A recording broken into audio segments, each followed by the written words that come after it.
Hi there, I am Joanne Holmes. I am a business, trademark, and technology attorney, and I am founder of Holmes at Law, your business ally. At our firm, we focus on providing pragmatic legal solutions and quality business guidance so that you can not only protect but also grow your business. So before we get started, I need to give you a little bit of a disclaimer. This is not legal advice. I can't give you legal advice because I'm not your attorney, but I will provide pragmatic tips that hopefully you can use to help address problems in your business and give you some of the way that I would think these issues through with my clients. If you'd like to contact us, please go to our website, which is holmesatlaw.com. That's HOLMESATLAW.com. You'll find our contact information at the top of every page, and we would love to hear from you. So let's get started on today's topic, which is trademarks for business. We're going to talk about a few things, and I'm going to lay out a little bit of a roadmap before we get started. So 4 things at issue. The first is, what are trademarks? The second is, why should you care about them? Third, how can you avoid expensive disputes and rebranding? And then fourth, how to protect the rights that you build in your own trademarks. So let's start with the basics. What does the word trademark mean? Trademarks is an umbrella term that includes a variety of different ways that you identify your products or services. So the very first one that we would expect is your brand name. But then you've also got logos and slogans, sometimes even a sound or a color can serve as a trademark. What you are ultimately trying to do is distinguish your products or services from those of your competitors. So let's talk about some examples. Nike is a famous brand name for athletic wear and shoes. Then we've got the Nike swoosh. And then we've got Just Do It, which is a Nike slogan. Sometimes you might see the word Nike and the swoosh together. Sometimes you might be the Just Do It slogan is coupled together with the swoosh, or any one of those 3 can stand on their own. Again, they're all trademarks, but they are different parts of that Nike trademark portfolio. What we want to think about is every business has trademarks because every business has a product or a service that you're offering to your customers. When you think about that, be mindful that you want to develop distinctive trademarks that are not similar to the ones that your competitors are using. One quick note, I oftentimes get asked, is a trademark the same as a trade name? So if you, for example, have registered the name of your business with the Secretary of State, you are going to, at some point at the end of that process, have an acknowledgement of registration for your business name. That is not necessarily the same as your trademark. Your trademark is going to be, again, the name of your products or services. So let's give another example. Yum Brands is the name of the company that owns KFC and Taco Bell. We know the names of those famous restaurants. We may or may not have known that they are all owned by the company Yum Brands. So again, that's an example of how you can have a corporate name that is different from your brand name. If we use McDonald's, for example, I believe that the name of their corporation is McDonald's Inc. And if that is the case, then that brand name, McDonald's, the restaurants we all go to, is going to be the same as the company name. But keep in mind, just by registering your company name, you don't automatically get trademark rights. So why should you care? Why does it matter understanding what trademarks are? One key thing to think about is that to your customers, you are your brands. That conveys the quality of your products or services, and it tells your customers something about who you are as a company. So you are going to spend your time and your money in building up your brands to your customers. You're going to build websites. You're going to build marketing materials. You're going to have labels if you sell a product, or maybe brochures if you offer a service. All of that coming together is important in the way that you think about protecting your brand names, because again, you are presenting your company to your customers through your brands. Another reason to think about why this is important is because infringement is expensive. So say you develop a brand name, you start using it, you start selling products or services under that brand, only to later find out you have a competitor who uses that same brand name. That's going to be a problem for you, not only because you then have got to spend money to go out and change your presentation to your customers, but also because you've got to think through the potential realities of a lawsuit being filed against you and damages being asserted against you. So not only do you have your costs associated with changing your branding in your business, but you've also got to be concerned with what you might have to pay someone else for infringing their rights. The last thing I'll say about why you should care is because if you ever intend to attract investors or sell your business at a premium, which is something I always advise my clients to do, think about your exit strategy as early as possible. Even if you never use it, you want to know that you're building an asset that's going to have value and could be purchased. When I say that, I am suggesting that you think about the assets of the business. Now, if you are a traditional manufacturer, you will have your plant and you'll have your equipment, you'll have your inventory. But if you are a startup, really all that you might have is your intellectual property. So the things that you've innovated and created, for example, your brand names. So when you are thinking again about attracting investors or wanting to sell your business, protecting your brands is going to be important. So let's talk about how we can avoid expensive problems. It is really unfortunate that sometimes the first call I get is one from someone saying, I got a cease and desist letter from a big company and they're telling me I have to stop using my brand right away. That's going to disrupt my business. I understand that for small businesses, that can be a huge challenge, and quite frankly, it could end up putting you out of business. So that's why the best thing you can do is clear your brands in advance. How do you do that? With trademark clearance searches. And so how do you figure out what level of clearance? Can I just do a quick Google search, or do I need to do something more involved? Well, the way that you figure that out is think through how you're going to use your brands. So, what's your scope of use? Is it just locally in your town or in your state, or is it going to be throughout the country or internationally?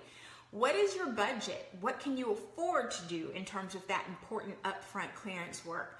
What are your priorities for your business right now? You might need to spend money in other areas, and maybe you can do a certain level of trademark clearance now and then come back and expand on the brands that might not be as important in your portfolio later.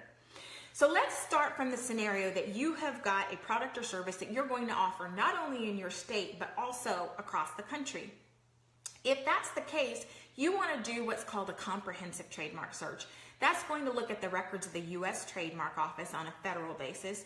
It's going to look at the databases of all the 50 states. It's going to include Google searches. It's going to look at business name listings and domain names. It's really the best tool that we have in trademark law to figure out what are the landmines out there that might be a problem for you as you adopt your trademarks.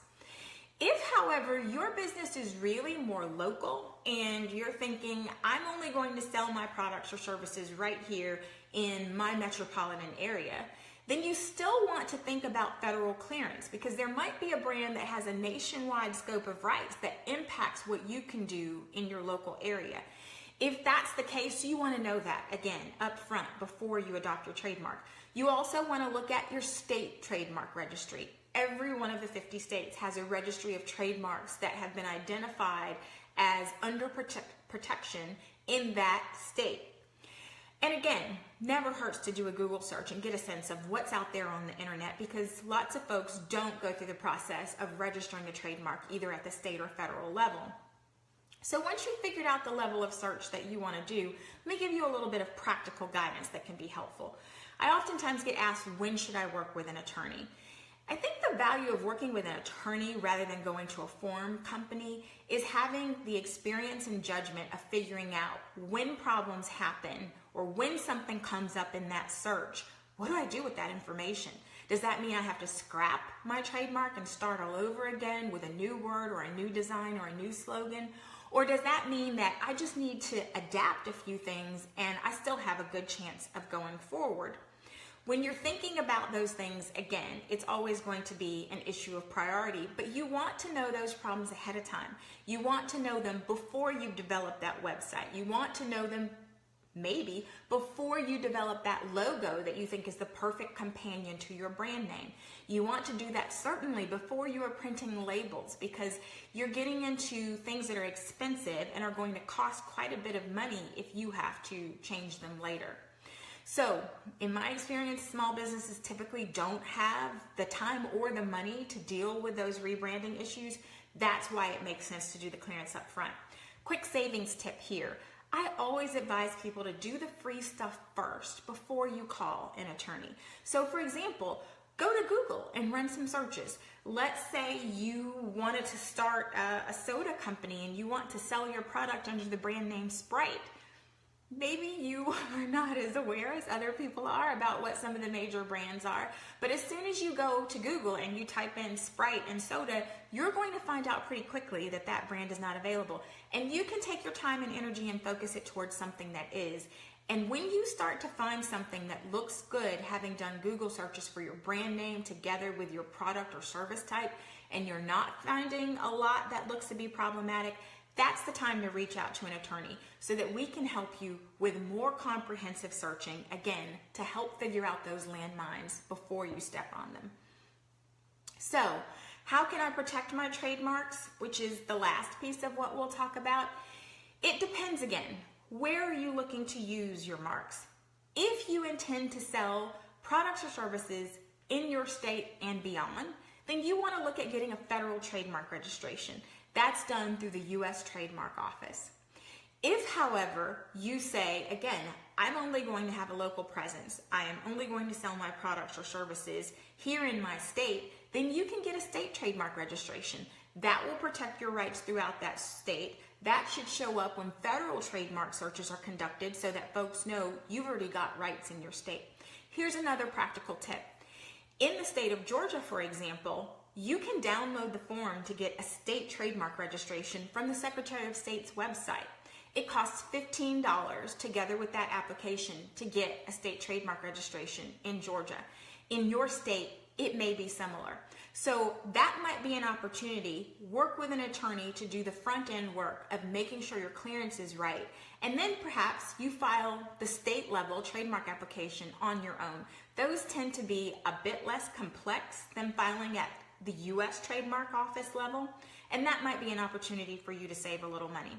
So we've talked about a lot so far. We have discussed what are trademarks, why should you care about them, how do you minimize the risks of being attacked by your competitors for using similar brands to theirs, and then how do you protect the rights that you create. If you need help with any of these, please feel free to reach out to us. Again, our website is holmesatlaw.com. That's HOLMESATLAW.com. We do 3 things with our clients. We offer flat rate consultation. So if you have specific questions, or if you're just getting started and you need help with a roadmap around the things that startups and small businesses should consider, we can do flat rate consultations to get you on the right legal foundation. The second thing we do is also offer flat rate legal services. So if you need a contract drafted, or you need trademark clearance done, or you need assistance with getting a registration for your trademark, all of those are work that we do on a flat rate basis. We work most often with small businesses who really want to make sure that they can manage their spend. That's why we find that offering those flat rates makes us friendly to small business. The third thing that we do is lots of times small businesses just need a legal advisor, someone who understands business and who can give them strategic advice along the way. We have very affordable legal service plans that will allow you to have access to me, and I can help you strategize and figure out what is the impact of taking one course versus another in your business. So you have, again, peace of mind that you're making the right legal decisions for the growth and success of your business over the long term. Please do visit our website. There are some great resources there. We've got a free legal guide if you're just getting started, so that you can take a quick online questionnaire and get your bearings around where you might need some legal help. We've got a great newsletter. You can sign up for it at our website. We promise it is written in plain English so that regular folks can get the benefit of those business and legal tips delivered to your inbox. And we've got some great articles, like, for example, you'll find one about trademark clearance. So that will help reinforce what we've talked about in terms of understanding how do I clear brands and make sure that I'm protecting what I'm creating. So I think that's it for today. Thank you so much for joining. Again, I am Joanne Holmes, and I am the founder of Holmes at Law, your business ally. Until next time.